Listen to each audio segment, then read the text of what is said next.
ঠাকুরের খুড়তুতো ভাই হলধারী, যিনি দক্ষিণেশ্বর মন্দিরেরই পূজারী ছিলেন, খুব পণ্ডিত শাস্ত্রজ্ঞ, তিনি শ্রীরামকৃষ্ণের এই আকুতির ঠিক বুঝতে পারেননি, তার যে অনুরাগ এটি ঠিকমতো তার ওয়েট, তার ওজনটা ঠিক অনুভব করতে পারেননি। এবং সেই কারণে তিনি বলেছিলেন অদ্ভুত কথাটা বলেছিলেন যে ক্ষুধা নিদ্রা নাই কেন কাঁদো দিনে রেতে, পাবার হইলে শ্যামা এতদিনে পেতে, কেঁদো না কাঁদিলে কিবা হবে অনিবার, কেমনে হইল হেন মাথার বিকার। বলছেন, আর উদাহরণ দিয়েছিলেন এই ছোট শিশুর সাথে। ছোট শিশু সে আকাশে চাঁদকে দেখে ভাবে চাঁদকে সে নেবে, চাঁদ তার মামা, অতএব তার উপর অধিকার তার সর্বাধিক। কিন্তু পরবর্তীকালে দেখা গেল, কিন্তু ওই করলে কি আর চাঁদকে পাওয়া যায়? ঠিক ওরকমভাবে যেমন চাঁদকে পাওয়া যায় না, সে আকাশেই থাকে, ঠিক সেরকম ভগবানকে পাওয়া যায় না।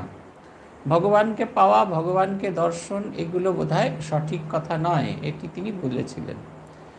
মনে হলো যেন বারুদের ওপর, জমে থাকা বারুদের ওপর কেউ যেন আগুন লাগিয়ে দিয়েছে। ঠাকুরের মনে সেই রকম হলো। তিনি দ্রুত জগন্মাতার কাছে গিয়ে পৌঁছলেন। তার মনে হতে থাকলো, কি সরল ভাবুন। বলছেন যে তুমি কি আমাকে শেষকালে ঠকালে? তুমি রামপ্রসাদকে দেখা দিয়েছো, কমলাকান্তকে দেখা দিয়েছো, তুমি কি আমাকে দেখা দেবে না? যখন কোনোভাবে পাষাণী মূর্তি কোনো শব্দ করে না, তখন সেই খাঁড়াটা নিয়ে গলায় কাটতে গেলেন। আমরা নানা রকম তার ভার্সন পড়ি, ফিল্মে নানা রকম তার সব ছবি দেখি, কিন্তু আদতে যে ঘটনা সেটা লীলা প্রসঙ্গে বলা আছে। কি দেখেছিলেন ঠাকুর?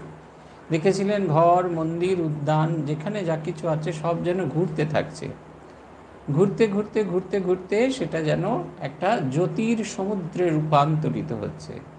আর সেই জ্যোতির সমুদ্রের ভেতরে কখনো সে ভেতরে ডুবে যাচ্ছে, কখনো তার মধ্যে সে ভেসে উঠছে, কখনো হাঁপাচ্ছে, নানা রকম কিছু হচ্ছে, কিন্তু সে একটা জ্যোতির সমুদ্রের ভেতরে শ্রীরামকৃষ্ণ ডুবে যাচ্ছেন। তারপরে একটা সময় ডুবতে ডুবতেই ভাষা ওঠা হতে হতে একটা সময় তিনি সেই জ্যোতির সমুদ্রের ভেতরে ডুবে গেলেন। তাকে যখন তুলে নিয়ে আসা হলো মন্দির থেকে, তখন অদ্ভুত তার হাসিটি, এবং সে একটা অদ্ভুত হাসি মুখের মধ্যে লেখে আছে, এবং তিনি মা মা বলছিলেন। শ্রীরামকৃষ্ণের জীবনীকার স্বামী শারদানন্দজি বলেছেন, হয়তো তিনি মাকে দর্শন করছিলেন, কিন্তু এটা শ্রীরামকৃষ্ণের ভার্সন, তিনি কি দেখেছিলেন। জীবনীকাররা ব্যাখ্যা করতে, এই দর্শনের ব্যাখ্যা করতে গিয়ে বলেছেন, এই যে জলের ভেতরে ডোবা আবার উঠে আসা, আবার ডোবা আবার উঠে আসা, এই যে নানা রকমের ভাব, এটি হচ্ছে আমাদের এতদিনের যে জ্ঞান এবং নব আবিষ্কৃত জ্ঞান, এই দুইয়ের ভেতরে দ্বন্দ্ব। খুব সহজ উদাহরণ, সেটা হচ্ছে এই বাড়িতে যখন নতুন বউ আসে, আপনার এতদিন ধরে এই গ্যাস একরকমভাবে আপনি ব্যবহার করতেন, খুলে রান্না করতেন, নতুন বউ এসে বলল, না মা, আপনি যদি প্রেশার কুকারে রান্না করেন তাহলে গ্যাস খরচ কম হবে আর তাড়াতাড়ি হবে রান্না। এটা নব আবিষ্কৃত জ্ঞান, কিন্তু সেটাকে আপনি কিছুতেই গ্রহণ করতে চাইছেন। আমি 40 বছর ধরে সংসার করলাম, আর দুদিনের মেয়ে সে এসে আমাকে শেখাবে? ব্যাস শুরু হয়ে গেল, দ্বন্দ্ব শুরু হয়ে গেল। কিন্তু ছেলের বউ জোর করে একদিন আধদিন আপনাকে প্রেশার কুকারে রান্না করতে শেখালেন, এবং সত্যি সত্যি আপনি দেখলেন যে প্রেশার কুকারে কম লাগে, গ্যাসও কম লাগে, খাবারগুলো সেদ্ধ হয় ভালো। আপনি তখন শুধু বড় প্রেশার কুকার নয়, প্যান, প্রেশার কুকার, সব ধরনের কুকার, কখনো লুচিও ভাজছেন, কখনো তাতে আলুর তরকারি করছেন, সবই করছেন তার ভেতরে। এই জীবনের এই দুটি দর্শন, একটা জ্ঞাত আমরা এত বছর যেটা জানি, আর একটা নতুনটাকে কিছুতেই আমাদের গ্রহণ করতে ইচ্ছা করে না। এই যে অনিচ্ছা সত্ত্বেও আমরা যখন নতুন কিছু ভাবকে গ্রহণ করি, তখন আমাদের মনের ভেতরে সবসময় একটা দ্বন্দ্ব কাজ করে যে যেটা গ্রহণ করছি সেটা সঠিক কিনা। এবং এই দ্বন্দ্বটা একটা সময় প্রচণ্ড হয়, তারপরে ধীরে ধীরে নতুন ভাব, যত কল্যাণকারী ভাব আমাদের ভেতরে ছাপতে থাকে, তখন সেটা আস্তে আস্তে আমরা ভুলে যাই, এবং ধীরে ধীরে সেই নতুন ভাবটির ভেতরে ডুবে নিজের আপন সত্তাকে হারিয়ে ফেলি। স্বামী শারদানন্দজি রামকৃষ্ণ মিশনের প্রথম যে সাধু সম্মেলন হয়, প্রথম যে মহাসম্মেলন বলা হয়, সেই সম্মেলন 1927 সালের এপ্রিল মাসের যে সম্মেলন হয়েছিল, তার দ্বিতীয় দিনে বক্তৃতায় বলেছিলেন যে প্রত্যেক ধর্ম আন্দোলনকে 3টি পথের মধ্যে দিয়ে যেতে হয়। একটা হচ্ছে বিরোধ, 2 হচ্ছে উপেক্ষা, আর 3 হচ্ছে গ্রহণ। যতক্ষণ আমরা বিরোধিতা পাই, যতক্ষণ আমরা উপেক্ষা পাই, ততক্ষণ আমরা নিজেদের নিখুঁত করবার চেষ্টা করি। আপনি দেখবেন যখনই কোনো কাজ আসছে তখনই আমরা সবার আগে বিরোধিতা করছি। ঠাকুরের জীবনে এটা দেখুন, তিনি সেই জলের মধ্যে, সেই জ্ঞান রশ্মির ভেতরে ডুবে যেতে চাইছেন। তিনি দেখছেন এই জগৎ সংসারে কোথাও কিছু আলাদা করে কোনো সত্তা বিরাজ করে না, শুধু জগন্মাতাই আছেন এবং আমরা তার প্রতিফলিত রূপ। এটা তিনি দেখতে অভ্যস্ত ছিলেন না। তার কাছে ওই প্রস্তরময়ী মূর্তি আদতে চিন্ময়ী মা, সেখানে দেবী একটি, আমি তার সেবক, এই দ্বিতীয় দ্বৈত সত্তা আছে। কিন্তু আচমকাই তিনি সেই অদ্বৈত সত্তা দেখে কিছুতেই সেটাকে গ্রহণ করতে রাজি হচ্ছেন না। কিন্তু ধীরে ধীরে ধীরে ধীরে সেই সত্তার ভেতরে ডুবতে ডুবতে তিনি অনুভব করলেন আমি বলে আর কোনো বস্তু নেই, যা কিছু আছে সবটা তুমি, সবটা তুমি, সবটা তুমি। প্রথমে বিরোধিতা হতে থাকে, আমরাও বিরোধিতার বিরুদ্ধে যেতে চাই। তারপরে ধীরে ধীরে সেটিকে গ্রহণ, উপেক্ষা করি, না না থাকে। অবশেষে সে যখন তার উপকারিতা বুঝতে পারি তখন সেটাকে সর্বান্তকরণে গ্রহণ করি, গ্রহণ করে নিজের জীবনের অঙ্গীভূত করি। শ্রীরামকৃষ্ণের এই দিব্য দর্শনটি তাই। শ্রীরামকৃষ্ণের সাধনার যদি ইতিহাস আমরা ভালো করে দেখি তাহলে 2টি ধারা খুব প্রকৃষ্টভাবে বর্তমান। একটা হচ্ছে গুরু সহ সাধন, আরেকটা হচ্ছে গুরু ছাড়া সাধন। গুরু সহ সাধন করলে গুরু নির্দিষ্ট পথে, গুরু যেভাবে বলছেন সেইভাবে চলতে হবে। তার প্রকৃষ্ট উদাহরণ শ্রীরামকৃষ্ণ। তোতাপুরী বলছেন যে মনকে এই অনন্তে নিরাকারে লীন করো, কিন্তু বারবার তার মনে হচ্ছে যে যখনই তিনি ভাবছেন যে নিরাকারে লীন করবেন তখনই মায়ের মূর্তি আসছে তাকে, তখন তিনি কাঁচের টুকরো দিয়ে এইখানে ঠেকিয়ে বললেন কেউ নেই হোগা, এখানে মনকে লীন করো। সেই সহস্রারে মনকে যখন লীন করতে এলেন তখন দেখলেন মায়ের, জগন্মায়ের মূর্তি। তখন তিনি জ্ঞান ওসি দিয়ে না, এই বোধ দিয়ে যে এই মূর্তির পারেও একটা জীবন আছে, মূর্তির পারেও একটা অনুভূতি আছে, ঈশ্বরের আরও একটি প্রকাশ আছে। এই জ্ঞান ওসি দিয়ে সেই দেবীকে কেটে তিনি অনন্তের সঙ্গে মিশে গেলেন। দেখুন, যে মানুষটি 3 দিনে, তোতাপুরি 40 বছর লেগেছিল এই অনুভূতি হতে, সেখানে শিষ্যের লাগছে 3 দিন। অতএব শিষ্য কত শক্তিশালী! শিষ্য চাইলেও গুরু ছাড়াই সাধন করতে পারেন, কিন্তু তবু তিনি তার সমস্ত জীবন দিয়ে দেখালেন যে গুরু সহ সাধন করতে গেলে কি পরিমাণ আনুগত্য, কি পরিমাণ ভালোবাসা থাকা দরকার। এটা আমাদের জন্য খুব শিক্ষণীয়। আমরা লাফিয়ে ঝাঁপিয়ে দীক্ষা নিতে চাই, দীক্ষা নেবার পরে তারপরে ওই যে বইটি আছে সেইটি পড়ার কথা, সেটি না পড়ে রাম শ্যাম যদু মধু অনেকের কাছ থেকে উপদেশ নিই। তারপরে ঠাকুর বলে গেছেন একটা সময় মনই গুরু হয়ে যাবে, সে বলবে এই এই এই। রোজই আমরা মনের নতুন নতুন কথা শিখি, তারপরে সেই সাধনলব্ধ জিনিসটা, সেই খিচুড়িটা, সেটা সাধন ভজন করি, তাতে আমাদের সামান্য উন্নতিও হয় না। এর ফলে কি হয় যে আমাদের আধ্যাত্মিক জীবনের প্রতি যে ভালোবাসা, ধর্ম জীবনের প্রতি ভালোবাসা, এটা চলে যায়। শ্রীরামকৃষ্ণ তার জীবন দিয়ে দেখাচ্ছেন যে গুরু সহ সাধন করতে গেলে কি পরিমাণ গুরুর প্রতি নিষ্ঠা, তার সিদ্ধান্তের প্রতি কীরকমভাবে নীরব উৎসর্গ দেখা দরকার। ভাবছেন তিনি আধ্যাত্ম সাধনা করছেন, তিনি তন্ত্রমতে সাধনা করছেন। ভৈরবী ব্রাহ্মণী তাকে ডেকে নিয়ে এসে একটি নগ্না যুবতীর কোলে বসিয়ে দিয়ে বললেন তুমি এখন ইষ্টমন্ত্র জপ করে মন ইষ্টতে লয় করে রাখো। অসম্ভব কাজ, কিন্তু গুরু বলেছেন, তিনি জগন্মাতার সহায়তায় সেই কাজটি করলেন। শুধু তাই নয়, আনন্দ আসনে সিদ্ধ লাভ করলেন। এটা সাধনার একটা পদ্ধতি। আর 2 হচ্ছে অনুরাগে সাধন, গুরু ছাড়া সাধন। গুরু ছাড়া সাধন করতে গেলে কী ধরনের অনুরাগ, কী ধরনের ভালোবাসার প্রয়োজন আছে সেটা কিন্তু শ্রীরামকৃষ্ণদেব দেখালেন।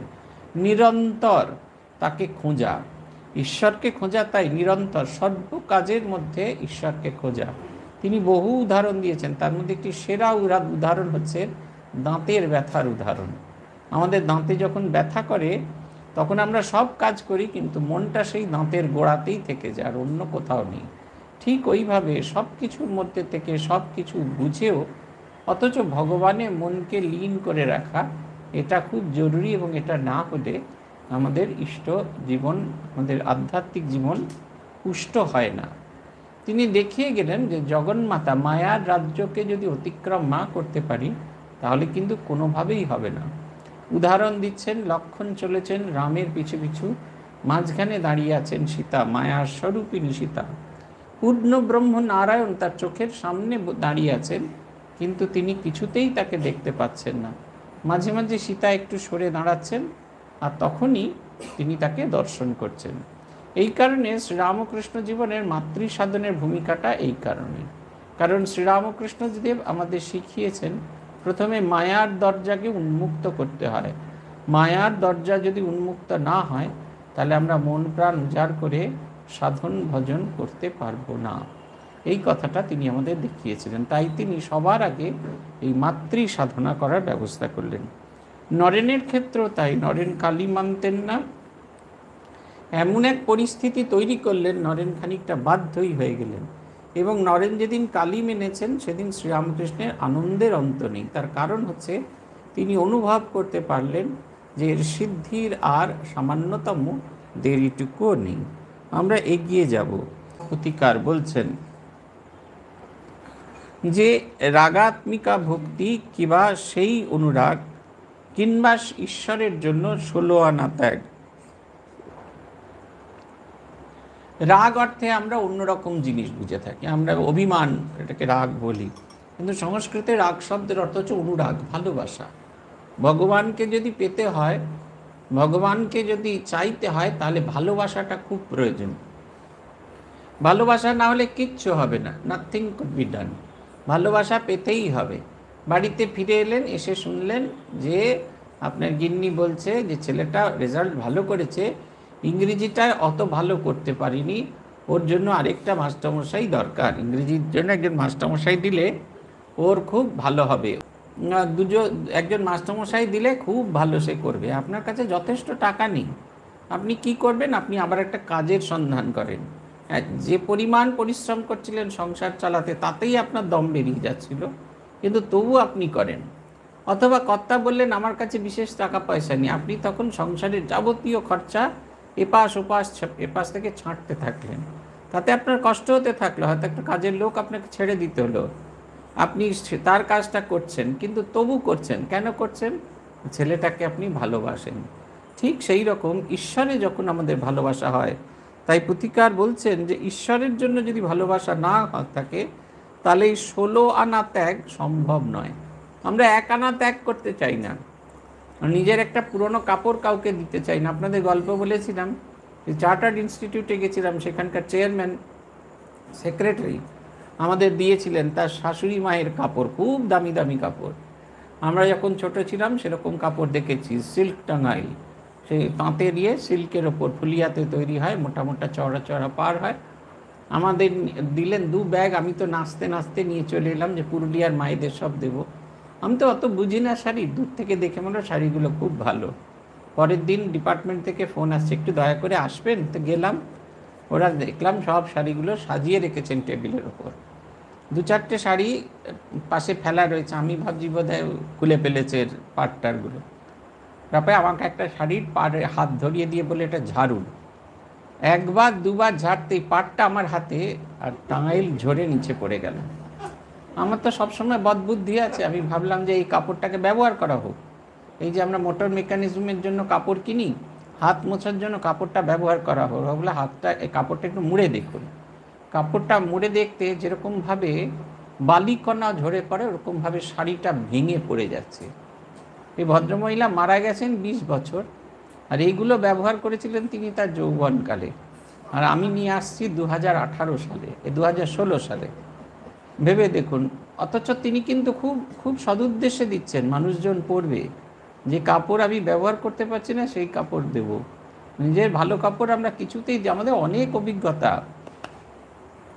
কেশপুর ওইসব অঞ্চলে একবার ভয়ঙ্কর বন্যা হয়েছিল। আচমকা বন্যা হওয়াতে 7 দিন ধরে জল ছিল, সবার বাড়ি নষ্ট হয়ে গেছিল, ঘরে জামা কাপড় কিচ্ছু নেই। ঠিক এরকম সময় এক ভদ্রলোক, একটি টিম এলেন কিছু টাকা পয়সা দিতে। কাটকেশপুরের ছেলেরা বসেছিল, কাইমাই করছে, আমি পাবো কোথায় পুরনো কাপড়। তারপরে ওরা বললেন আমরা একটা হাউজিং কমপ্লেক্স থেকে এসেছি, তাহলে একটা উপকার করবেন, আপনারাই উদ্যোগ নিন, হাউজিং কমপ্লেক্স থেকে এটা পারবেন, এটা ফেলিওর হবেন না। নতুন কাপড় দিলে চাইলে একটাও পাওয়া যাবে না। আপনি প্রত্যেক ফ্ল্যাটে একটা মিটিং রেখে প্রত্যেক ফ্ল্যাটের মানুষজনদের বলুন যার বাড়িতে কাবার্ডে যতগুলো পুরনো কাপড় আছে সব যেন এনে দেন। 3 বস্তা কাপড় এসে গেলেন, বড় বড় 3 বস্তা কাপড় 2 দিন বাদে আমাদের কাছে জমা হয়ে গেল এবং কেশপুরের মানুষরা সেই জামা কাপড় পরে ধন্য হলেন। আমরা সহজে আমাদের সামান্যতম স্বার্থটুকুও ছাড়তে চাই না, আর সেখানে ঈশ্বরের জন্য নিজের সুখ ছাড়বো এটা কিন্তু খুব সহজ কথা নয়।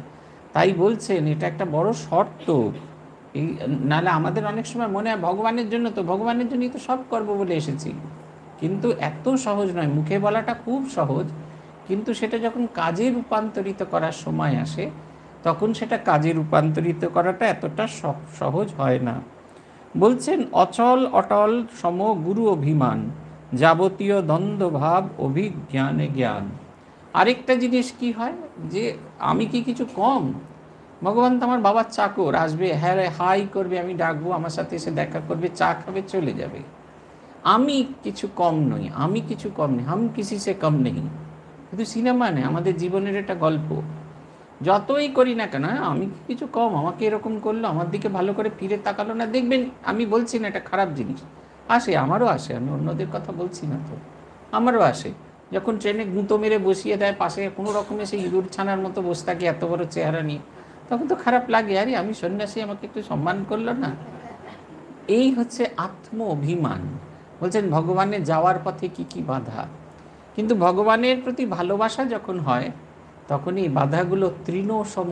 যেমন ঝড়েতে এই যে বন্যা হচ্ছে, হু করে জল ঢুকছে, বড় বড় বাড়ি ভেঙে পড়ছে, সমস্ত কিছু ভেঙে পড়ছে, সব একেবারে তৃণসম ভেসে যাচ্ছে, সভ্যতা একেবারে বিলীন হয়ে যাচ্ছে।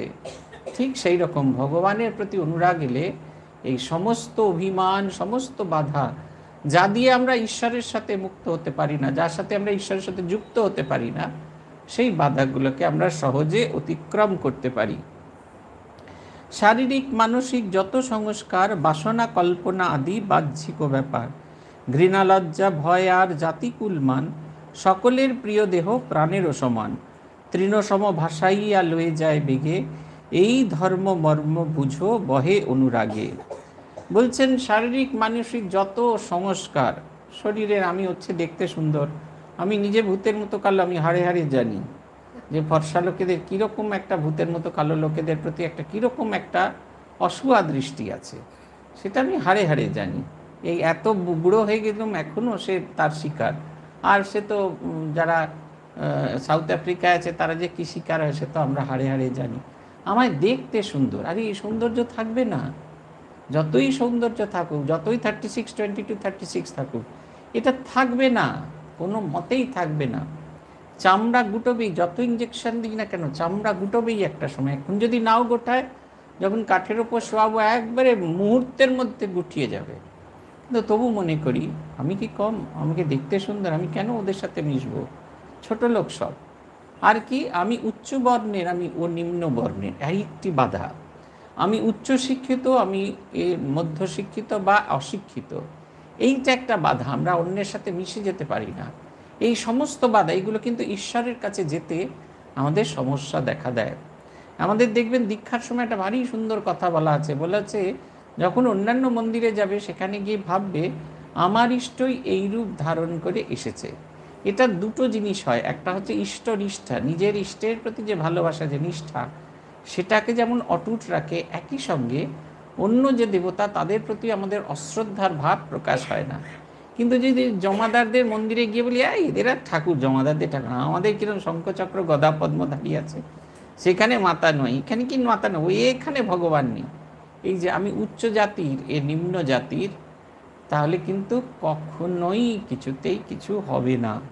বলছেন ঘৃণা লজ্জা ভয় আর জাতি কুলমান, সকলের প্রিয় দেহ প্রাণেরও সমান। না, সবচেয়ে সুন্দর আমার দেহ, সবার আগে আমরা আমাদের বাঁচিয়ে চলি। আমরা স্কুলে যখন পড়তাম আমাদের তখন একজন স্যার বলেছিলেন যে রেখেছ বাঙালি করে মানুষ করনি।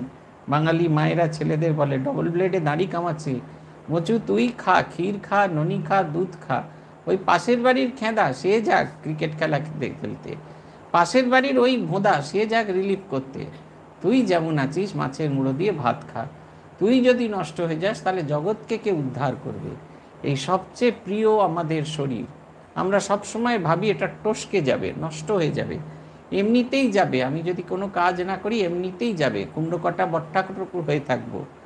কিন্তু এই যে তবু ঈশ্বরকে ভালোবাসা, এই ঈশ্বরের প্রতি যদি ভালোবাসা আসে, এই যে অভিমান যেগুলো বন্ধনের কারণ হয়ে দাঁড়ায়, যেগুলো ঈশ্বরের সঙ্গে আমাকে সংযুক্ত হতে দেয় না, সেই বন্ধনগুলো একেবারে সেই নদীর ধারার ভেতরে, স্রোতের ধারার ভেতরে কুটি যেরকম তার কোনো অস্তিত্ব থাকে না, হারিয়ে যায়, সেই রকম হয়ে যায়।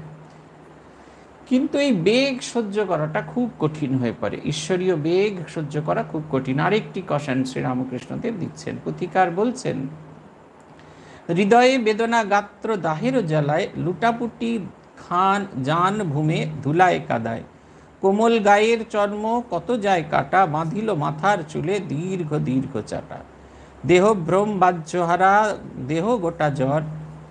বলছেন তার আগের যে অংশটা, যে শরীরের অদ্ভুত জ্বালা হতে থাকলো, ভীষণ জ্বালা। বৈরবী ব্রাহ্মণী এসে এই জ্বালাকে নিবৃত্তি করলেন। কি করলেন? তার সারা গায়ে চন্দন মাখিয়ে দিয়েছিলেন, কিন্তু সেই চন্দন একেবারে খসে খসে খসে খসে পড়ে গেল। ভীষণ জ্বালা, গঙ্গার মধ্যে ডুবে থাকেন, মাথায় গামছা দিয়ে বসে থাকেন, তবু সে জ্বালা কমে না। ঠান্ডা পাথরের মেঝেতে গড়াগড়ি খান, তবু সে জ্বালা কমে না। ভৈরবী ব্রাহ্মণী চন্দন দিয়ে তাকে সাজালেন, ফুলের মালা তাকে পরালেন, ধীরে ধীরে ধীরে ধীরে শ্রীরামকৃষ্ণদেব এই গাত্রদাহ চলে গেল। এর অদ্ভুত কারণ জীবনীকাররা বলছেন, আমরা যখন পুজো করি তখন আমাদের একটা জিনিস করতে হয়, সেটা হচ্ছে আমাকে কল্পনা করতে হয় আমার এই যে শরীর, এটা আমার নয়, এটা ভগবানের শরীর। আংরিং ক্রং ইয়ং রং লংবং সং সং সৌ হং হংস।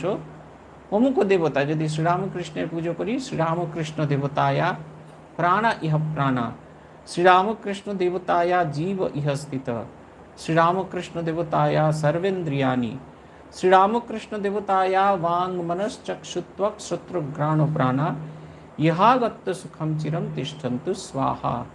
নিজেকে কল্পনা করতে হয় যে আমার এই শরীর আর কারুর নয়, এটি শ্রীরামকৃষ্ণের শরীর। জীব যেটি বসে আছেন আমার ভেতরে, এটি আর কেউ নয়, স্বয়ং শ্রীরামকৃষ্ণ স্বরূপ। আমার এই যে যাবতীয় ইন্দ্রিয়গুলো, এগুলো আমার নয়, আমি দেখছি বটে, কিন্তু আদতে এটি শ্রীরামকৃষ্ণের দৃষ্টি। এই ভাবলে দেখবেন আপনার জগৎকে দেখার দৃষ্টিভঙ্গিগুলো বদলে যাবে। আর যা কিছু কর্মেন্দ্রিয়, জ্ঞানেন্দ্রিয়, মন, যা কিছু, এটা আমার নয়, এটা স্বয়ং শ্রীরামকৃষ্ণ। নিজেকে দেবতা ভাবতে হয়। দেখবেন আমাদের যখন ধ্যান করতে বলা হয় তোমার মুখ যেদিকে, তোমার ইষ্টের মুখও সেই দিকে, তাহলে তো আপনার সেই ইষ্টের পেছন দিকটাই দেখার কথা, তাই না? আপনার মুখও এইদিকে, আপনার ইষ্টের মুখও সেই দিকে, তাহলে তো আপনার ইষ্টের পেছন দিকটা, পিঠটাই দেখার কথা, কিচ্ছু দেখার কথা নয়। তবু আমরা তাকে দেখি। কি করে দেখি? আগে যখন ধ্যান করা শুরু করি তখন আমিও থাকি, তিনিও থাকেন। তারপরে যখন তাকে দেখতে পাই না, তখন এই শরীরটা আমি থাকে, কিন্তু আমার যে মানুষটা, সেটা আমি বার করে নিয়ে আসি নিজেকে। তখন আমি দেখি এই আমি বেরিয়ে যাওয়ার পর যেটা বজায় থাকে, সেটা হচ্ছে তুমি, শ্রীরামকৃষ্ণ, আমার ইষ্ট, তিনি আমার শরীর জুড়ে অধিষ্ঠান করে। ঠিক এইভাবে নিজের ভেতরে ঈশ্বরীয় সত্তাকে জাগ্রত করলে তবে আপনি দেবতার সঙ্গে সংযোগ করতে পারবেন। দেখবেন আমরা অ্যালিয়েনদের ভাষা বুঝতে পারি না, কারণ আমরা ওই স্তরের নই। আমরা কুকুর বেড়াল সবার ভাষা বুঝতে পারি, কেউ কেউ বুঝতে পারে, এই শিট শিট শিটে গেল। দেখি মাঝে মাঝে ফেসবুকে ক্লিপিং আসে, সেই কুকুরের সঙ্গে বিরাট কথা হচ্ছে, যাও বাবাকে ডেকে নিয়ে এসো, কুকুর গিয়ে কাউ মাউ করে ডেকে নিয়ে এলো, যাও বাবার প্যান্টটা তুলে নিয়ে এসো, বারান থেকে বাবার প্যান্টটা তুলে নিয়ে এলো। এই যে কুকুরের সঙ্গে থাকতে তার স্তরে নেমে এসে তার ভাষায় কমিউনিকেট করা সহজ হচ্ছে। ঠিক সেই রকম ঈশ্বরের সঙ্গে যখন আমরা পুজো করি, নিজেদের ঈশ্বরীয় স্তরে উত্তীর্ণ করি। শ্রীরামকৃষ্ণদেবের ভেতরে তার জীবনীকাররা বলছে একটা দ্বন্দ্ব তৈরি হচ্ছিল। কীরকম দ্বন্দ্ব? যখন তিনি ভগবানের সঙ্গে লীন হয়ে গেছেন, এই জগৎটা তার কাছে মিথ্যে হয়ে গেছে, তিনি ঈশ্বরীয় স্তরের, ঈশ্বরীয় ভাবের একটি পূর্ণ ঘনীভূত মূর্তি, তার আত্মস্বরূপকে তার মনে পড়ছে। আত্মস্বরূপ যে আনন্দটাকে আস্বাদন করতে পারে, জীব শরীর সেই আনন্দকে আস্বাদন করতে পারে না। আপনি খুব, বাঙালরা যারা আছেন, খুব লঙ্কা ঝাল মশলা দিয়ে খেতে পারেন। ঠাকুর বলছেন না, জুলে যেন খুব, স্বামীজি বলছেন জুলে যেন খুব মাছ ঝাল হয়, ঝাল না হলে হবে না। হ্যাঁ, মা বলছেন এত গন্ডা লঙ্কা দেবো, গুনে গুনে, এতটুকু কম নয়। কিন্তু আমরা সেটা খেতে পারি না কেন? তারা সেটাই অভ্যস্ত। দেবতা যে আনন্দ, দেবতা যে তৃপ্তি নিয়ে অভ্যস্ত, সেটা মানুষ সেই আনন্দকে ধারণ করতে পারে না। সেই কারণে যখনই শ্রীরামকৃষ্ণ তার মানবীয় সত্তাটা বুঝতে পারছেন, ওই ঈশ্বরীয় আনন্দটা তখন আর তিনি ধরতে পারছেন, তখনই তীব্র গাত্রদাহ হচ্ছে। শ্রীমতী রাধার মহাভাবের সময় যে তীব্র গাত্রদাহ হয়েছিল, শ্রী চৈতন্যের যে হয়েছিল, তাঁরও সেরকম তীব্র গাত্রদাহ হচ্ছে। ইনি কি করলেন? ভৈরবী ব্রাহ্মণী ফুলের মালা পরালেন, চন্দন পরালেন, তার ভেতরে যে দেবসত্তা তাকে জাগ্রত করালেন। যখন তিনি তার দেবসত্তাকে জাগ্রত করলেন, তখন তার সহ্যের সীমাটা অনন্তে রূপান্তরিত হলো, এবং এই অনন্ত এই যে সহ্য ক্ষমতা নিয়ে তিনি আর সেই তীব্র গাত্রদাহ আর অনুভব করতেন না। শ্রীরামকৃষ্ণের সেই ভীষণ রকমের গাত্রদাহ, পুথিকার বলছেন ভগবানকে চিন্তা করতে করতে পৃথিবীটা তার কাছে মিথ্যে হয়ে গেছে। কীরকম মিথ্যে হয়ে গেছিল? দিনের পর দিন মাথায় চুল আছড়ান না, মাথাটা জটা হয়ে গেছে। জটা শুদ্ধ নয়, এমন নিশ্চল নির্বাক হয়ে গেছে যে পাখি এসে, চড়াই পাখি এসে সেই জটায় বসছেন। শুধু তাই নয়, খুঁটছেন, তার জটার মধ্যে খুঁজছেন যদি একাত্রনা চাল টাল পাওয়া যায়।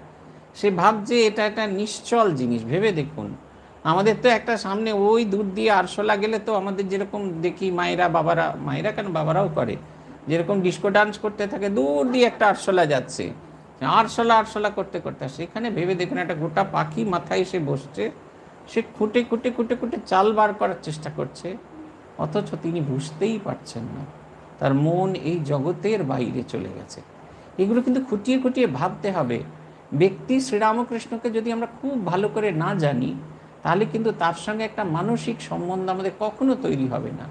আর ব্যক্তি শ্রীরামকৃষ্ণের সঙ্গে যদি মানসিক সম্বন্ধ না তৈরি হয়, আমরা কিছুতেই তার অনুগামী হতে পারবো না। নিজের বাবা মাকে সবসময় দেখছি, দেখতে দেখতে দেখতে দেখতে তাদের ভাবনা, তাদের চিন্তা আমাদের ভেতরে আসে। বাবা মারা চলে যান, মর্তলোক ছেড়ে চলে যান, কিন্তু তাদের চিন্তা, বাবা এরকম করে বলতেন, মা ওইরকম করে কাজ করতেন, এই যে বাবা মাদের যে চিন্তা, সেটা প্রবাহের ধারায় আসে। ঠিক সেই রকম ঈশ্বরীয় ভাবকে আমাদের ভেতরে জাগ্রত করতে হবে। আমরা তখন বেলঘড়িয়ে আছি, একবার একটা খুব বাজে কাজ করি, অন্যায় কাজ করিনি, একটু পাকামি করে ফেলেছিলাম। মন্তু মাঝের কাছে খুব বকুনি খেলাম, মুখটা একবারে সেই অমাবস্যার আন্ধারের মতো করে বসে আছি। আমাদের সংস্কৃত পড়াতে এলেন শিবনারায়ণদা, এসে জিজ্ঞেস করলেন এর মুখটাকে কালো করে বসে আছেন কেন? বললাম যে এরকম একটা বোকামি করে ফেলেছি, বুঝতে পারিনি, অতি উৎসাহে। উনি চুপ করে শুনলেন, তারপরে বললেন, জানেন তো ঠাকুরমা স্বামীজির জীবনীতেও এরম এরম ঘটনা হয়েছে। জীবনীগুলো ভালো করে পড়বেন, তারপরে ভাবার চেষ্টা করবেন এই ঘটনা ঘটার সময় ঠাকুরমা স্বামীজি তার রিয়াকশানটা কীরকম ছিল, এবং সেই অনুযায়ী রিয়াকশান দেবেন। আপনারা শ্রীরামকৃষ্ণ স্বামীজি মা শারদার বার্তাবহ, তার টর্চ বিয়ারার, আপনাদের অন্যরকম আচরণ করলে হয় না। একবারে মনের ভেতরে যে কালী ভাবটা ছিল সেটা সম্পূর্ণভাবে চলে গেল। শ্রীরামকৃষ্ণকে জানা এই কারণে জরুরি। বলছেন, ভৌতিক আধারে বেগ নহে ধরিবার, বিনা 16 আনা শুদ্ধ সত্যেরও আধার। আমরাও এই ভাবটিকে ধরতে পারবো না, কিন্তু আমাদের অনুভব করা উচিত, আমাদের একটা ধারণা করা উচিত যে কতখানি সত্য আধার না হলে এইটিকে ধারণ করা সম্ভব না। দেখুন, শ্রীরামকৃষ্ণ যখন সাধন ভজন করছেন, তখন এই ভাবের ভেতরে ডুবে আছেন, তখন কিন্তু তার কোনো রিয়াকশান নেই।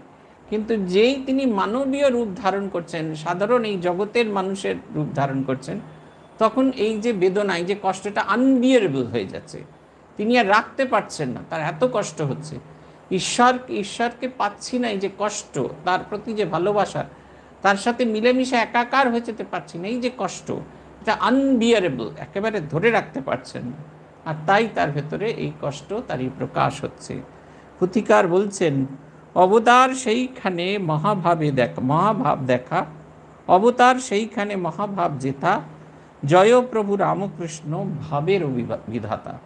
অবতার আমাদের কাছে এসে দেখিয়ে দিয়ে যান মহাভাব কীরকম। এই আমাদের এইখান থেকে বেরিয়ে গেলে, যে একবারে সোজা গুরুপ্রসাদ চৌধুরীর থেকে বেরিয়ে গিয়ে সোজা যে বাড়িটা গিয়ে ধাক্কা খায়, একটা সময় ঋষিন মিত্র থাকতেন, রাজেন্দ্রনাথ মিত্রের বাড়ি, সেই বাড়িতে একবার শ্রীরামকৃষ্ণ এসেছিলেন। শ্রীরামকৃষ্ণ যখন এলেন, আসার কথা এমন সময় কেশবচন্দ্র সেনেরও আসার কথা, কিন্তু কেশবচন্দ্র সেন আসতে পারবেন না, জানালেন ভাই অঘোরনাথ তিনি মারা গিয়েছেন লখনৌতে, তাই তাদের বড় শোক। রাজেন্দ্র মিত্র ভাবছেন কি করে তাহলে শ্রীরামকৃষ্ণের উৎসব হবে। রামদত্ত তো চেঁচিয়েই ফাটিয়ে দিল, কিন্তু উৎসব হবে না বোঝা যাচ্ছে। তারপরে তারা স্থির করলেন কেশবচন্দ্র সেন শ্রীরামকৃষ্ণ সম্পর্কে কি বলেন সেটা জানা খুব জরুরি। তাই মনমোহন মিত্র, রামচন্দ্র দত্ত এবং আমাদের রাজেন্দ্রনাথ মিত্র এরা তিনজনে গিয়ে কেশবচন্দ্র সেনের সঙ্গে দেখা করলেন। রাজেন মিত্র কিছুতেই নিজের কৌতূহল আটকে রাখতে পারছেন না, গিয়ে বসা মাত্র বলছেন যে রামকৃষ্ণ পরমহংসকে আপনার কি মনে হয়? কেশবচন্দ্র সেন সার্টিফাই করছেন, শাস্ত্রে যে মহাভাবের কথা শুনেছি, শ্রী চৈতন্য শরীরে যে মহাভাবের কথা দেখেছি, পড়েছি, এবং খ্রাইস্টের যে ছবি দেখি তাতে যে মহাভাবের প্রকাশ দেখি, এই মানুষের ভেতরে সেই মহাভাবের জীবন্ত জাগ্রত রূপ দেখেছি। রামকৃষ্ণ পরমহংস কি লাটের মাল? একে গ্লাস কেসের মধ্যে রাখা দরকার। এই মরজগতের মলামাটি যেন কোনোভাবে তাকে স্পর্শ করতে পারে না। রাজেন্দ্র মিত্রের মনের ভেতরে যাবতীয় সংশয় ছিল সেটা মুহূর্তের ভেতরে দূরীভূত হয়ে গেল, এবং তিনি গিয়েছিলেন রাজেন্দ্র মিত্রের উৎসবে রাজেন্দ্র মিত্রকে নেমন্তন্ন করতে। তার ডায়লগটা বদলে গেল, তিনি বললেন তাই তো তার উৎসবে আপনাকে আমন্ত্রণ জানাতে এসেছি। এতক্ষণ শ্রীরামকৃষ্ণ পেছনে ছিলেন, রাজেন্দ্র মিত্র এই কেশব সেন আগে ছিলেন। কেশব সেন এবার পিছিয়ে গেলেন এবং শ্রীরামকৃষ্ণ সবটুকু জুড়ে এলেন। অবতার আমাদের শেখান এই জীবনের উচ্চতম ভাবের সবচেয়ে প্রকাশটা দেখান। আমাদের ওই রকম করলে হবে না, কিন্তু ওই ভাবটি, ওই অনুরাগটি নিতে হবে। আমরা মুখ ঘষলে হবে না, মুখ ঘষলে পরের দিন মেন্টাল অ্যাসাইলামে ভর্তি হয়ে যাব। আমরা যদি এরকম জামা খুলে 4 দিন ঘুরে বেড়াই, পকেটে যে কটা টাকা আছে, পাড়ার ছেলের এখন তো ইদানিং এমনি খুলে নেয়, বার করেই নেবে, এই সমস্ত কিছু হতে থাকবে। তাই আমাদের যেটা দরকার সেটা হচ্ছে শ্রীরামকৃষ্ণের যে অনুরাগ, শ্রীরামকৃষ্ণের যে ভালোবাসা, ঈশ্বরকে পাওয়ার জন্য যে আকুতি, সেই আকুতিটা ইনভাইট করা দরকার, এবং আমার জীবনে যতটা সেটাকে প্রকাশ করা দরকার সেই এক্সট্রিম অবধি সেটাকে দেখানো। রবীন্দ্রনাথ একটা গান আছে না, আমার মধ্যে তোমার প্রকাশ তাই এত মধুর। ঈশ্বরের প্রকাশ, আমি না থাকলে ঈশ্বরের প্রকাশ হবে না। তোমার আলোর নাইকো ছায়া, আমার মাঝে পায় সে কায়া, হয় সে আমার অশ্রু জলের সুন্দর বিধুর। তোমার আলোর নাইকো ছায়া, সেই কয়েকদিন একদিন জিরো শ্যাডো ডে আসছিল না, 2 দিন ছিল, সেই রকম ঈশ্বরের আলোর কোনো ছায়া হয় না, ঈশ্বরের আলোর প্রতিবিম্ব পড়ে না, তাকে একটা মিডিয়ামের মধ্যে দিয়ে যেতে হয়। মানুষ হচ্ছে তার সবচেয়ে ভালো মিডিয়াম। তাই বলছেন তোমার আলোর নাইকো ছায়া, আমার মাঝে পায় সে কায়া। তোমার ভালোবাসা, তোমার মন্দবাসা, তোমার ঈশ্বরীয় অনুরাগ, তোমার জগৎকে আপন করা, এই যে তোমার যাবতীয় দয়া, মৈত্রী, ক্ষমা, মুদিতায় যা যা গুণ আছে, আমার মধ্যে দিয়ে সেটি প্রকাশ পায়। তোমার আলোর নাইকো ছায়া, আমার মাঝে পায় সে কায়া, হয় সে আমার অশ্রু জলের সুন্দর বিধুর। আমার মধ্যে তোমার প্রকাশ তাই এত মধুর। আমার জীবনেরই আনন্দ, আমার জীবনের দুঃখ, তার মধ্যে দিয়ে তোমারই ভাবটি প্রকাশিত হয়। আমি বুঝতে পারি না, কিন্তু ওই সাধন ভজন করার উদ্দেশ্য হচ্ছে ওই কনসিয়াসলি বোঝা যে আমি তার মিডিয়াম, আমি তার বার্তাবহ, এটা সচেতনভাবে বোঝা। পুথিকার লিখছেন বর্ষা এসেছে, শ্রীরামকৃষ্ণের জীবনীকার বা শ্রীরামকৃষ্ণ সম্বন্ধে যারা লিখেছেন তাদের শ্রীরামকৃষ্ণের কৃপায় কাব্যিক প্রতিভার সর্বোত্তম বিকাশ ঘটেছে। দেখবেন শারদানন্দজি যে লীলা প্রসঙ্গ, তাতে এমন ফ্লাওয়ারি ওয়ার্ডস, এত সুন্দর, মনে হচ্ছে যেন একদম বই নয়, যেন একটা পুষ্পোদ্যান, তাতে নানা সুগন্ধি পুষ্প ছড়ানো রয়েছে এবং বর্ণময় সেগুলো। মাস্টারমশাই দেখবেন ওই সেবক হৃদয়ে যে ছোট্ট ছোট্ট প্যারা, যেখানে তিনি আত্মকথন বলছেন, যেটা শুনে এসেছেন সেইটি যখন রিপিট করছেন পথে যেতে যেতে, সেই অংশগুলো অপূর্ব। মাস্টারমশাই যে যেন কেন যেগুলো শব্দ আকারে লিখেছেন, কেন কবিতার আকারে লেখেননি, এই নিয়ে আমার মনে খুব প্রশ্ন আছে, যে কখনো মাস্টারমশাই কবিতার আকারে কেন প্রকাশ করেনি। অপূর্ব। শ্রীমদর্শন যদি আমরা পড়ি তাহলে দেখব সেখানে বলছেন যেন কবিতা বলছেন, কথা নয়, শব্দ যেন শুধুমাত্র ওই পাশাপাশি লেখা, তাই নাহলে ওটাকে টেনে যদি ওই কবিতার ছন্দেটা ভাগ করা যায় অপূর্ব হবে। সেই রকম কি সুন্দর বর্ণনা দিচ্ছেন। আমরাও বর্ষা দেখি, আমরা ভাবি ঠনঠনিয়ার মোড়ে অত জল জমে গেলে আবার ওই নোংরা জলটা যেতে হবে। আমরা যখন স্কুল থেকে ফিরতাম সে কি আনন্দ, ব্যাগটা মাথায় নিয়ে তারপরে ট্রাক এসে জলকে গলা অবধি ভিজিয়ে দিল, সে যে কি আনন্দ। ওই সব দিনগুলো স্কুলে যাওয়ার জন্য কি আকর্ষণ। এই গত বছর বছর তিনেক আগে পূজনীয় মহারাজ এরকম এক বর্ষার দিনে ভক্ত সম্মেলন হয়েছিল। সেদিন বর্ষা হয়েছিল দুর্ভাগ্যক্রমে, মোহিনীমোহন কাঞ্জিলালে নামিয়ে দিল। তারপরে দেখি ক্রমাগত জলের স্তর বাড়ছে। তারপরে ইন্ডিয়ান স্কুল, পুরনো ইন্ডিয়ান স্কুলের পাশের যে গলিটা, সেইটা দিয়ে আসার চেষ্টা করছি, ক্রমাগত লজ্জা সরম রহিত হয়ে যাবার মতো অবস্থা। জলের এত তীব্র জোর আর জলের এত পরিমাপ। এইখানে যখন এলাম তখন শুধুমাত্র ঊর্ধ্বাঙ্গের কাপড়টি শুকনো, বাকি জগৎ সংসারে সব কিছু ভিজে গেছে।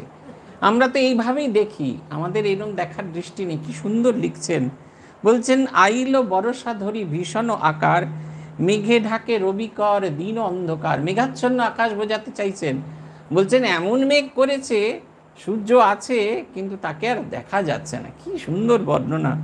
গভীর গর্জন সহ ঢালে জলরাশি, নাহিক বিচার কিবা দিবা কিবা নিশি। সারাদিন বৃষ্টি হচ্ছে, কিন্তু সেটা যেন একটা একদম সুর তাল লয় ছন্দ বেঁধে। গভীর গর্জন সহ, তার পেছনে কি ব্যাকগ্রাউন্ড মিউজিক আছে সেটাকে সব সময় বলছেন। জুয়ারে আনিল জলে সাগরের লোনা, ডুবাইল পঞ্চবটী উথলিল ভাগীরথী গেরুয়া বসনা। জুয়ারে আনিল জলে সাগরের লোনা। দুনিয়ার যত মাটি টাটি নিয়ে সেই শ্বেতকায়া গঙ্গা বয়েছে সাগরের দিকে, কিন্তু এই মাটিগুলো বয়ে নিয়ে যাচ্ছিল, তার গায়ের রং গেরুয়া হয়ে গেছে, গেরুয়া বসনা। আর যখন ভাটার সময় ফিরে আসছেন তখন ট্যাঁকে করে সমুদ্রের সেই লোনা জলকেও ফেরত নিয়ে এসেছেন।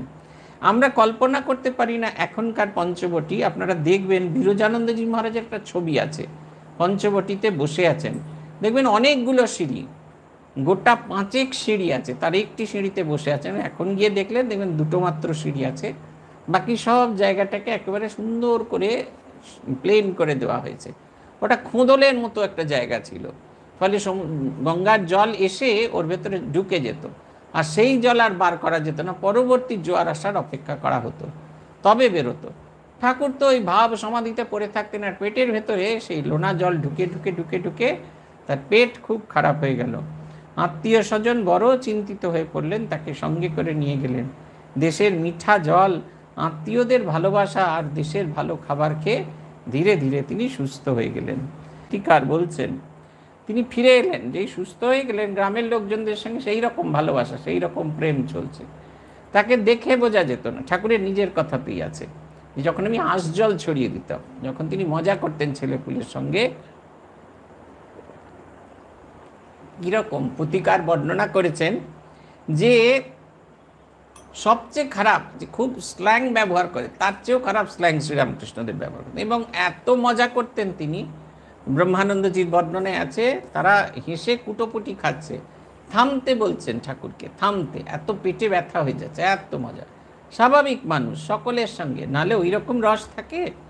মাকে বলছেন না একটি দুটি ছেলে মেয়ে, মা বলছেন একটি দুটি ছেলে মেয়ে হলে ভালো হতো, বোঝাচ্ছেন যে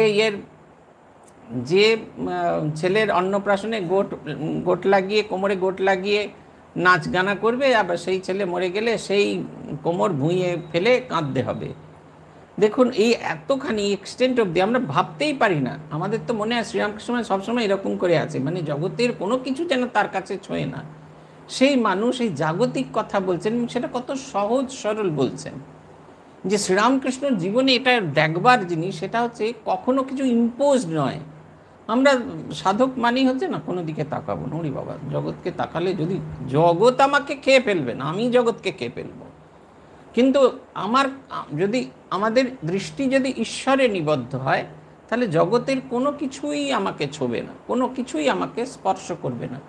শ্রীরামকৃষ্ণ দেখাচ্ছেন যখন তিনি সাধন ভজন করছেন, জগৎটা তার কাছে মিথ্যা হয়ে গেছে। আবার তিনি যখন সাধারণভাবে আচরণ করছেন, তখন সাধারণের চেয়ে সাধারণ স্তরে নেমে এসে তিনি আচরণ করছেন। কি মজা করছেন, তাকে ঘিরে কেউ ছেড়ে যেতে চাইছে না। কলকাতার এই বর্ণনাগুলো পড়বেন, পুঁথিতে আছে, কথামৃতে আছে। মণ্ডলাকারে তারা বসে থাকতেন, মানে ঠাকুর মাঝখানে মালা যেরকম তাকে ঘিরে বসে থাকে, সেরকম মণ্ডল করে করে তারা বসে থাকতেন। কেউ শ্রীরামকৃষ্ণকে ছেড়ে যেতেন না। খেতে দিয়েছে, শ্রীরামকৃষ্ণ আগে খেয়ে এসে, তিনি তার খাবারটাই আগে খেয়ে এসে বসে আছেন, কিন্তু সে বাকিরা আর খেতে যাচ্ছে না। বলরাম বসু তাই ব্যবস্থা করলেন যে সব ভক্তদের নিয়ে গেলেন একসঙ্গে খাওয়াতে। তার সেই বিরাট বাড়িতে ভক্তরা, পুরুষ ভক্তরা এবং শ্রীরামকৃষ্ণ একা বসে খাচ্ছেন।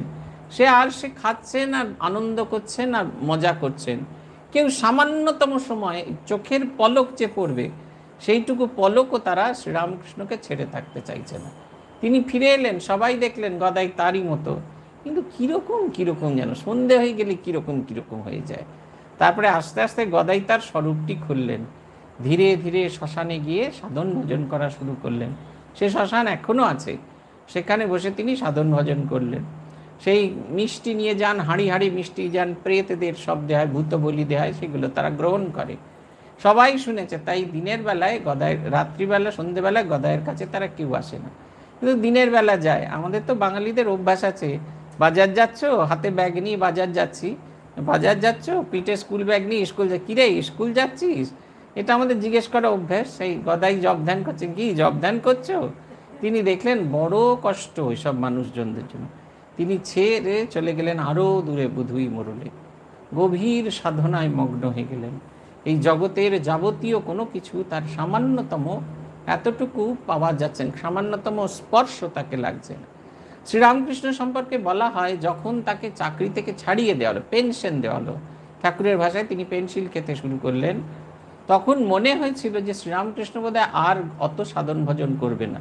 কিন্তু দেখা গেল উল্টো, তিনি আগে যে সময়টা মন্দিরে ব্যয় করতেন সে সময়টাও তিনি সাধন ভজনে নিজেকে ডুবিয়ে দিলেন। আমরা সামান্যতম বিশ্রাম পেলে ভাবি কতক্ষণে আরও 4 ঘন্টা বেশি ঘুমাবো, 3 ঘন্টা আয়েশ করব, 7টা সিনেমা দেখব, নেটফ্লিক্স থেকে এটা ডাউনলোড করব, সেটা ডাউনলোড করব, ওটা ডাউনলোড করে দেখব। কিন্তু এই যে কারণে, যে উদ্দেশ্যে এসেছি সেটির কথা আমরা সব সময় ভুলে যাই।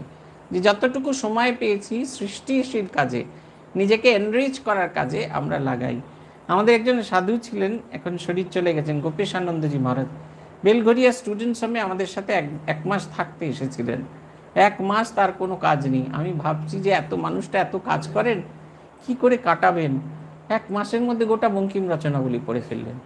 সমস্তটা দিন হয় রাত্রি 3টা থেকে দেখতাম, যখন ফুল তুলতে যাব বলে মুখ হাত পা ধুয়ে জামা কাপড় ছেড়ে জব ধ্যান করতে বসছি, বাথরুমে যাওয়ার পথে দেখতাম উনি পা মুড়ে বসে, মশারি খাটিয়ে বসে জব ধ্যান করছেন। আবার যখন আমরা ফিরে আসতাম, ফুল তুলে ফিরে আসতাম, দেখতাম উনি ব্রহ্মরূপ মাদিমধ্য এই স্তোত্রটা আবৃত্তি করতে করতে ঘর ঝাঁট দিচ্ছেন, তারপরে ঘর মুছছেন। আর বাকি যে সময়টা উনি অফিসে কাজ করতেন, অফিসের সময় ধরে ঠ্যাং তুলে বসে তিনি গোটা বঙ্কিম রচনাবলীটা 1 মাসের মধ্যে পড়ে ফেললেন, একবারে কোনো দিকে তাকালেন না। আমি এরকম দেখিনি, এরকম সাধু খুব কম দেখেছি। যেটুকু সময় আমরা পাচ্ছি, অনেক সময় আমরা আড্ডা মেরে কথা বলে সময় নষ্ট করি, কিন্তু তারা ব্যয় করছেন নিজেদের এনরিচ করার জন্য। শ্রীরামকৃষ্ণ সেই শিক্ষাটা দিলেন। বাড়িতে এসছেন, পেটের কারণে তাকে বাড়িতে নিয়ে আসা হয়েছে, পেটের অসুখ করেছিল, যে মুহূর্তে সুস্থ হয়ে গেলেন তিনি তার সাধন ভজনে ডুবে থাকলেন। যখন দেখলেন সাধারণ মানুষ তার সাধন ভজনে বিঘ্ন ঘটছে, তিনি তাদের এতটুকু বললেন না তোমরা এসো না, তিনি তাদের ছেড়ে চলে গেলেন, তাদের থেকে এগিয়ে গেলে শ্মশানে গেলেন। কীরমভাবে থাকলেন বলছেন, শ্মশানের পোড়া কাঠ করি আহরণ, না আসিয়া ঘরে ক্ষয় তথায় রন্ধন, লোকজন কাছে আসে দিনের বেলায়, সাধনার কর্মে বাধা বড় লাগে তাই। রান্নাবান্না করা শুরু করলেন। বাড়ি আসবার সময়ও যেটুকু সময় নষ্ট হতো খেতে আসতে, সেইটুকু সময়কেও তিনি নষ্ট করতে দিতে চাইলেন না। তিনি সবটুকু সাধন ভজনে ডুবে থাকলেন। রান্না করতে হবে, যে জ্বালানো হয় কাঠ, তার খানিকটা অংশ পড়ে থাকে শবদেহ জ্বালানোর সময়, সেই কাঠ সংগ্রহ করে, আর যে মাটির হাঁড়ি নিয়ে আসে জল টল ঢালার জন্য পড়ে থাকে, সেই পরিত্যক্ত মাটির হাঁড়ি পরিষ্কার করে আর সেই কাঠ জ্বালিয়ে তাই খেতে শুরু করলেন। কোনো সংস্কার এখানে এসে লাগলো না। কিন্তু কত কম সময় অন্য কাজে ব্যবহার করে বাকি সবটুকু সময় ঈশ্বরে মন নিয়োজিত করার কথা ভাবলেন। এই রূপে দেশে গিয়া করেন ও সাধনা, জীবিত তথায় বাস লোকমুখে শোনা। এখনও সেসব মানুষ বেঁচে আছে যাদের মুখে আমরা এইরকম ভাব শুনেছি। এই যে আকুলতা, এটা শ্রীরামকৃষ্ণদেবের কাছে, আমাদের কাছে অত্যন্ত শিক্ষণীয় একটি বিষয়। এই আকুলতার যদি না থাকে তাহলে জগৎ সংসারের কোনো কিছু হয় না, ভালো করে সংসার করা হয় না, আর ভালো করে ভগবানকেও ডাকা হয় না। এই আকুলতাটা আসা খুব জরুরি। আমরা শুধু গাইলে হবে না তোমাকে চাই, হৃদয় থেকে অনুভব করতে হয় তোমাকে চাই। সে আছে, গানে আছে না, প্রথমত আমি তোমাকে চাই, দ্বিতীয়ত আমি তোমাকে চাই, তৃতীয়ত আমি তোমাকে চাই, শেষ পর্যন্ত তোমাকে চাই। নিবিড় অন্ধকারে তোমাকে চাই, রাত শেষ হলে পরে তোমাকে চাই, অকাল বোধনে আমি তোমাকে চাই, এই জীবন দিয়ে আমি তোমাকে চাই। তোমাকে চাই, তোমাকে চাই, তোমাকে চাই। জীবনে আর কোনো অপশান নেই, আর কোনো অপশান রইল না, শুধুমাত্র তোমাকেই চাই। এই তোমাকে চাওয়ার সাধন এই যত তীব্র হতে থাকবে, শ্রীরামকৃষ্ণকে বোঝা আমাদের তত সহজ হবে। শ্রীরামকৃষ্ণ হলেন সেই ফিল্টার যার মধ্যে দিয়ে আমরা ভগবানকে দেখব। সেই শ্রীরামকৃষ্ণর জীবন এই কারণে আমাদের চর্চা করা দরকার। শ্রীরামকৃষ্ণ জীবনের সবটি খুব ইম্পর্টেন্ট, কিন্তু তার মধ্যে সবচেয়ে বেশি ইম্পর্টেন্ট হচ্ছে এই 12 বছরের সাধন জীবন। যে তীব্রতা তিনি দেখিয়েছেন, কি সাধনা করেছেন সেটা বড় কথা নয়, কোন মতে সাধনা করছেন সেটা কথা নয়, কেমন করে সাধনা করছেন সেটা কথা। একদম গভীরে চলে যাচ্ছেন, এই জগৎটা মিথ্যে হয়ে যাচ্ছে। এই যে মিথ্যে জগৎ, তাকে মিথ্যে বলে অনুভব করাটা আমাদের ভীষণ ভীষণ ভীষণ জরুরি। এবং যতক্ষণ না পর্যন্ত সেটাকে মিথ্যে বলে প্রতীত করতে পারছি না, ততক্ষণ আমরা এই নাচ মেরি বুলবুল তো পয়সা মিলেগা, ওই নাচতে হবে আর পয়সা নিয়ে, আর সেই কাঞ্চন নিয়ে আর কামিনী নিয়ে কষ্টে, ভীষণ কষ্টের জন্য সময় পেরিয়ে যাচ্ছে, প্রত্যেকের সময় পেরিয়ে যাচ্ছে। আমরা যতই আমাদের চুলগুলোকে বার্গেন্ডি করি, কিন্তু এটা তো মিথ্যে নয়, চুলগুলো সব সাদা হয়ে গেছে। যতই পাগড়ি টাগড়ি পরি না কেন, চুলগুলো যে চলে গেছে এটা তো মিথ্যে নয়। আগের মতো শরীরের সেই সময় নেই, প্রত্যেক দিন চলে যাচ্ছে। এই গল্পটা বারবার আমি বলি, পূজনীয় রঙ্গনাথানন্দজি মহারাজের কথা। আমাদের একটা ক্যালেন্ডার উপহার দিলেন। আমরা যখন বললাম, আমাদের আচার্য গিয়ে বললেন ক্যালেন্ডার পেয়ে ব্রহ্মচারীরা খুব খুশি হয়েছে। বলছেন, no no, I have not presented them a calendar, I have presented them 365 days. Now it is their turn how they will use it. আমি ওদের একটা ক্যালেন্ডার উপহার দিইনি, আমি ওদের 365টা দিন উপহার দিয়েছি। এখন এটা এদের কাজ, এরা কেমন করে সেই 365 দিনকে ব্যবহার করে, এইটা খুব কনসিয়াসলি ভাবতে হবে। শ্রীরামকৃষ্ণ তার জীবন দিয়ে এই কনসিয়াসনেসটা, এই সচেতনতাটা আমাদের ভেতরে আনানোর চেষ্টা করেছেন। তার এই যে এত কষ্ট, শুধু তার নয়, তার মায়ের, স্বামীজির, পার্শ্বদের সবার এত কষ্ট, তারই মূল কষ্ট কথার মূলে হচ্ছে আমরা কেমন করে ঈশ্বরাভিমুখী হব, কেমন করে শুধু তাকেই চাইব, সব কিছু ভুলে তাকে কেমন করে ডুবে থাকব। শ্রী ভগবানের কৃপায় আমাদের সেই সৌভাগ্য, আমরা যেন সত্যি সত্যি তাকে ডাকতে পারি, এই প্রার্থনা জানিয়ে আজকের মতো এখানে শেষ করছি। জয় জয় রামকৃষ্ণ বাঞ্ছা কল্প তরু, জয় জয় ভগবান জগতের গুরু, জয় জয় গুরু মাতা জগত জননী, রামকৃষ্ণ ভক্তিদাত্রী চৈতন্য দায়িনী। জয় জয় রামকৃষ্ণ ইষ্ট গোষ্ঠীগণ, সবার চরণ রেণু মাগে এ অধম। ওম শান্তি শান্তি শান্তি, হরি ওম তৎসৎ। श्री राम कृष्णार्पणमस्तु।